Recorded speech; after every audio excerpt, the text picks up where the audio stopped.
Shoes. Recorded live. Welcome, everybody, to another edition of Myth or Logic Radio. My name is Tom Murasso from BornToManifest.com. And we have taken off a few weeks here for the holidays, and I moved from North Carolina down to Miami, Florida, and I couldn't think of a better guest to start off our new year here and our new season of the show than David Wilcock. David has appeared on the show at least 6 times. I lose count. I think it's 6 or 7 times, and today we're glad to have him back. And DivineCosmos.com is his website, in case you don't know anything about David. But I'm just going to bring him on right now because he's always got a lot to talk about, and it's an hour show after all. David, how are you?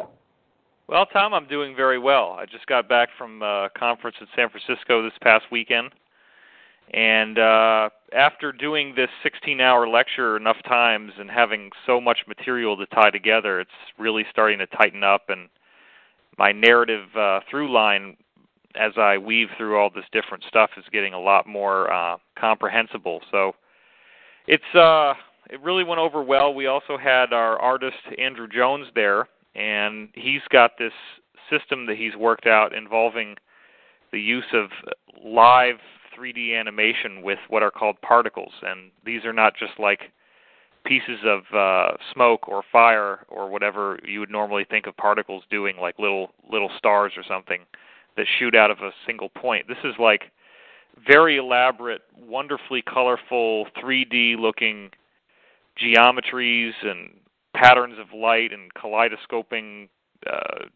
designs. And he had his girlfriend and wife, Phaedra, dancing, and then he would follow the movement of her dance with his graphic tablet. He has this thing that allows him to use a pen, and it determines where the particles are going. And wow. It was just stunning. I mean, I actually ended up at the end of the event doing a meditation where, because the particles will change from time to time, and as the designs change, you get a totally different experience. And I was able to kind of do like a reading and then have the words follow what the particles were doing, because the particles were doing it fairly randomly.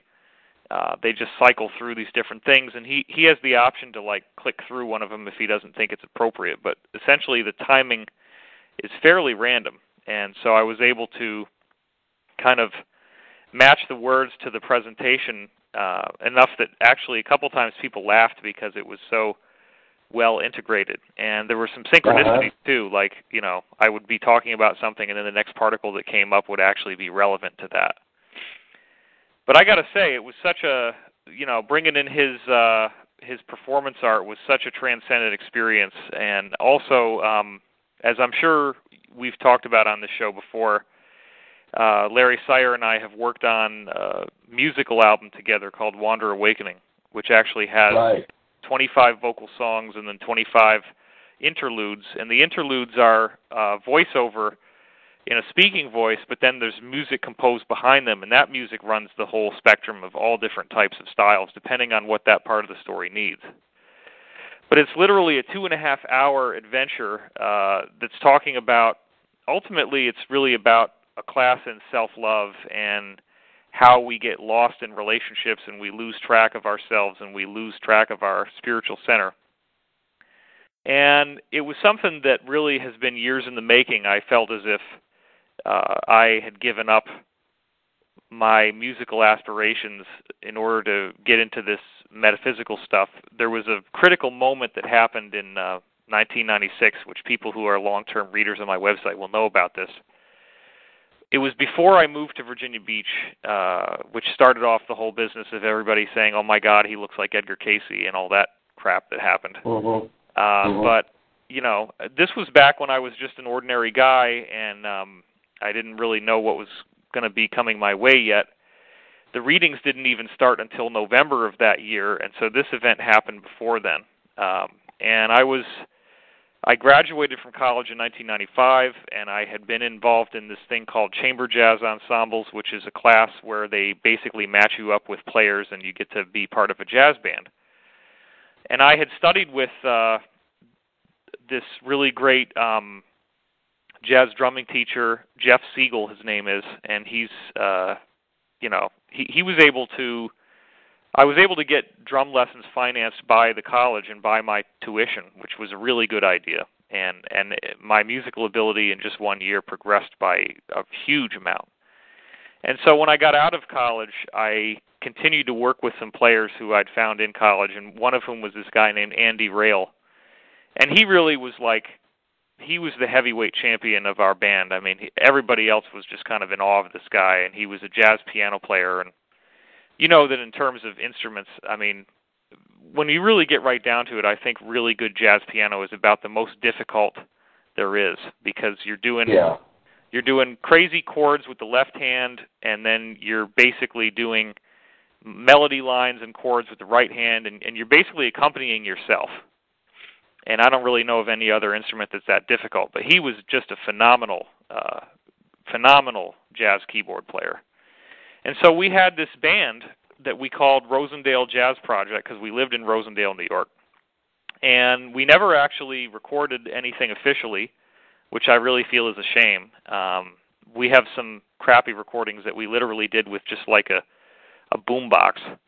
But what would happen is that we would get together, and we wouldn't even know what the heck we were going to play. We wouldn't even call out a key signature or any type of feel or whatever. We would literally just all sit there and get quiet and not even, there was no tempo, there was no agreed style or anything. And we just start playing. And as crazy as that sounds, we would end up doing amazing stuff where it was like all of us intuitively went in the same direction.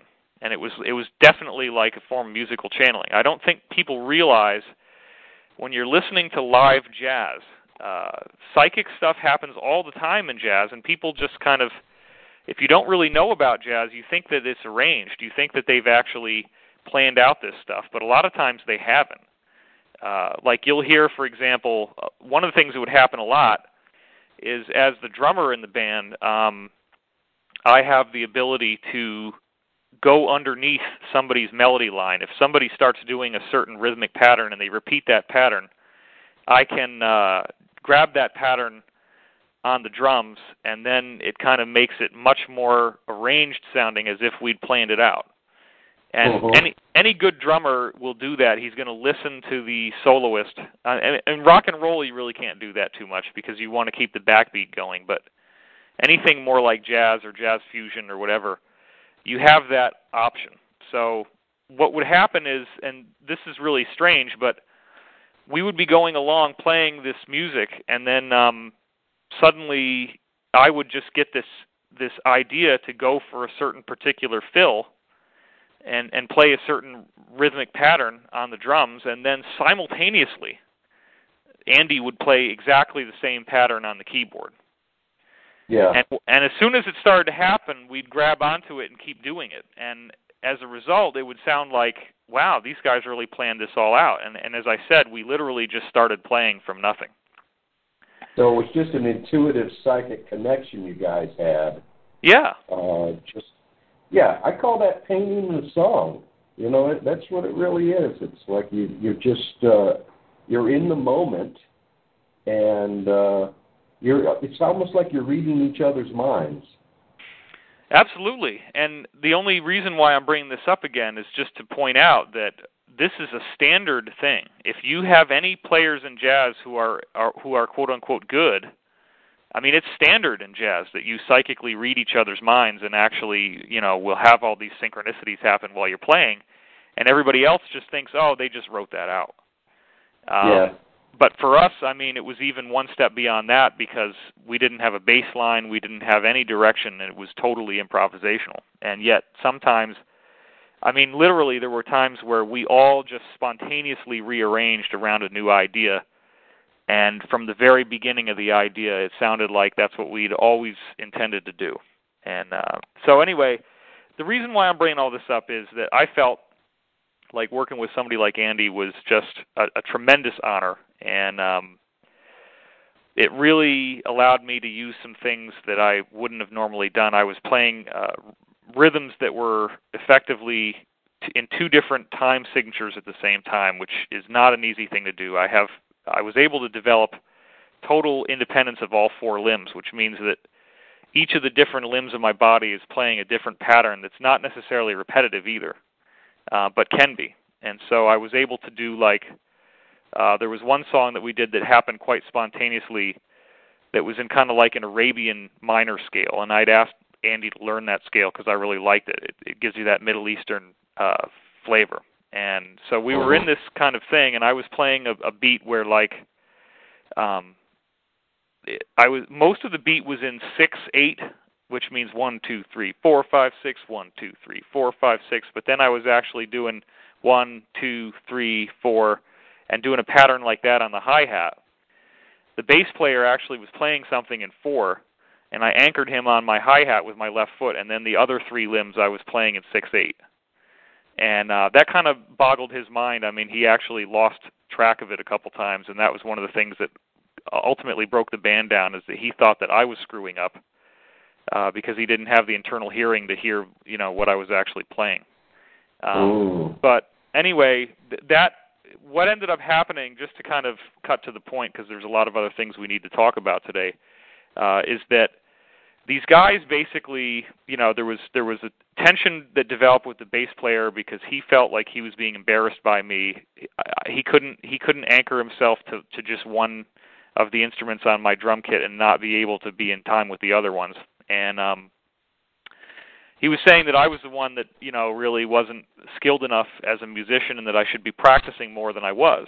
And then also I was talking about all this UFO shit with them, and it was really pushing their threshold. They were not totally ready to hear the things I had to say. I mean, obviously, if you hear me on the radio today and all the different things I can talk about and how articulate I've become, that doesn't develop from just 2 or 3 years of poking around on the internet. This is stuff that I've been involved in. I've been involved in this very heavily since 1992. That's when I started to write my dreams down every morning. As of September, I stopped using any and all mind-altering substances.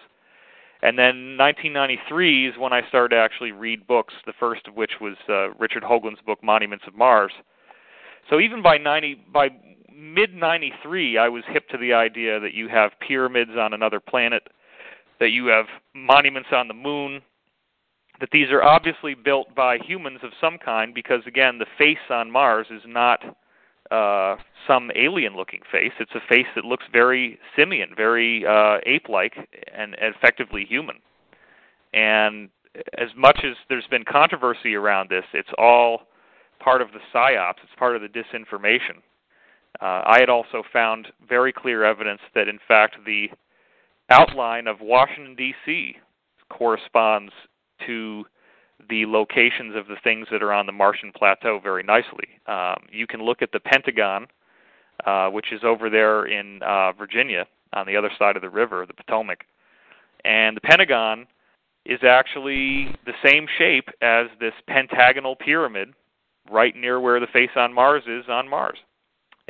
And you can actually take the pattern of the Pentagon in Washington, D.C. and overlay it with the Pentagon on the surface of Mars, and you get all these other correlations. Like, for example, there's this thing on the surface of Mars they call the Tholus, Tholus, which is this thing that really does look almost exactly like a UFO with a little sister UFO next to it that's smaller in size. But it's basically a round circle. And then you go and look over in Washington, D.C., in that surrounding area, and exactly where this circle is in Mars, if you overlay the two Pentagons, you get this perfectly circular street, and it fits it exactly. But the real weird part is that if you overlay the Pentagon in D.C. with the Pentagon on the surface of Mars, exactly where the White House is, and I mean exactly, is where the face on Mars is.